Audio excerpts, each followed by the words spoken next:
Ripartiamo dalla voce, il podcast della Federazione Italiana Teatro Amatori. La magia delle voci.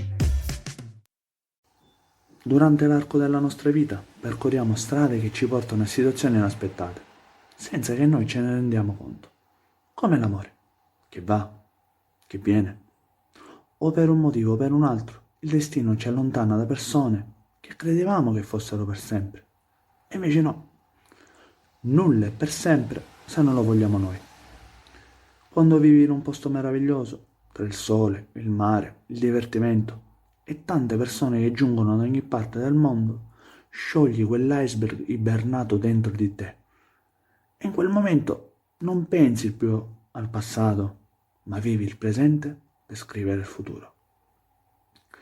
Allora ci mettiamo alla ricerca di ciò che ci fa stare bene, nei luoghi comuni che viviamo giorno dopo giorno, osservando i suoi colori con gli occhi della felicità e cogliere i profumi che il luogo ti dona,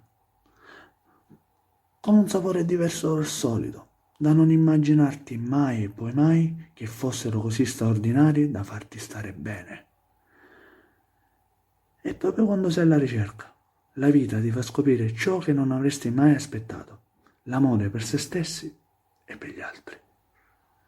Improvvisamente, nel bel mezzo della folla, ti accorgi di lei, con i suoi occhi teneri e velati da una sottile malinconia. E invece tu, prendendo in mano la situazione, le doni un sorriso. E lei, appoggiandoselo sul suo viso, cancella dai suoi occhi il velo della malinconia. E tu, seguendo i suoi occhi, ti ritrova a stravolgere i tuoi piani e immergerti dentro il suo cuore.